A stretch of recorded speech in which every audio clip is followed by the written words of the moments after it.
त्या जातीचं पोट बघा. ही जगामध्ये सांगणारा एकमेव नेता हिंदू मला माहिती नाही या प्रकाराने अजून नाही विचारली जाते. मी अजिबात विचारलं नाही. हे साखरे गावपासून आमच्यावर सारखे 3 दिवस आहेत. अजून मला माहिती नाही हिंदू जात नाही या शिल्पात या 3 दिवस माझ्यावर सुटतात. मग आम्ही चर्चाही केली काही विषयावर. मला जात सुद्धा माहिती मला माहिती नाही.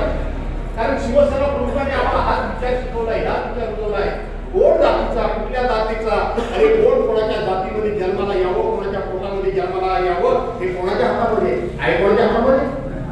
कोणाच्याही हातामध्ये. म्हणून हे जे भेदाभेद करताय, विशेष करून भारतीय जनता पार्टीकडे, भारतीय कधी जाहीर सभा सांगेल हे नेहमी बिरुदावली होतात. विश्वगुरु, आमचा पक्ष विश्वगुरु, आमचा नेता विश्वगुरु म्हणतात की नाही? गुरु म्हणजे काय? आता तुमच्याकडे काय म्हणतात माहिती नाही, पण आमच्याकडे ते गोठ्यामध्ये मानतात ना, त्याला गुरु म्हणतो. काय गुरु? आता गुरु गुरु कुठे घेऊन गुरु असं माहिती मिळाली. विश्वगुरु भारतीय जनता पार्टीला मला सांगितलं पाहिजे, आरएसएसला मला सांगितलं पाहिजे की 50 वर्षामध्ये तुमच्या तपश्चर्येची चेष्टा झाली. 50 वर्षाची तुमची तपश्चर्या माती मोल झाली आहे. 50 वर्षामध्ये मी सभागृहामध्ये विचारलं होतं एकदा देवेंद्र फडणवीसांना की सांगा तुम्ही फार मोठं तुमचे उच्च विचार सांगता, फार तत्व सांगता, फार मोठं संघाचा अमुक आहे, संघाचा तमुक आहे सांगता. आम्ही फक्त शाणे, बाकी सगळे मूर्ख म्हणून प्रियाने मिळवता. आज 50 वर्षामध्ये तुम्ही अशा प्रकारची नेतृत्व उभी करू शकलात नाही.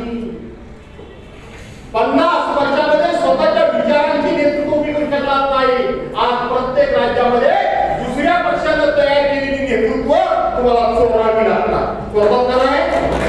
शिवसेनेचे 40 आमदार चोरले की नाही चोरले? 13 खासदार चोरले की नाही चोरले? राष्ट्रवादीचे 40 आमदार चोरले की नाही चोरले? त्यांचे 3 खासदार चोरले की नाही चोरले? काय तुमच्या विचारांचा पराभव नाही? तुमच्या विचारांचा पराभव आहे. तुम्ही विश्वगुरु म्हणा नाही, आणखी काय म्हणा, तुम्हाला नेतृत्व तयार करता येत नाही. दुसऱ्या पक्षाने तयार केलेली नेतृत्व तुम्हाला चोरून नेऊ लागतात. म्हणून ती जरी चोरून नेली असतील खचू नका, घाबरू नका, रेतीच्या पैशाला पडू नका. काय बोलतो इकडे रेतीचा पैसा आलेला दिसत नाही. हा काय तुमच्याकडे काय केला? रेतीचा पैसा लय झाला ना नाही. म्हणून त्याला बळी पडू नका, घाबरू नका, अजिबात चिंता करू नका. तुम्हाला फक्त एवढंच सांगायला आलोय की उद्धव साहेबांनी तुम्हाला निरोप दिलाय की ज्यांना तुम्ही आमदार खासदार केलं ते गेले असतील, पण ज्यांना बनवले ते तुम्ही आहात. ज्यांना बनवलं ते तुम्ही आहात. चला उठा.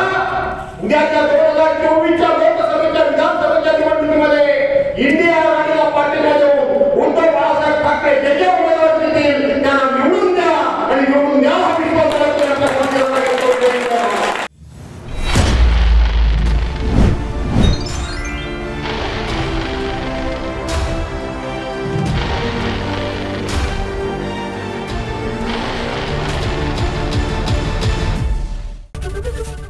एबीपी माझा, उघडा डोळे बघा नीट.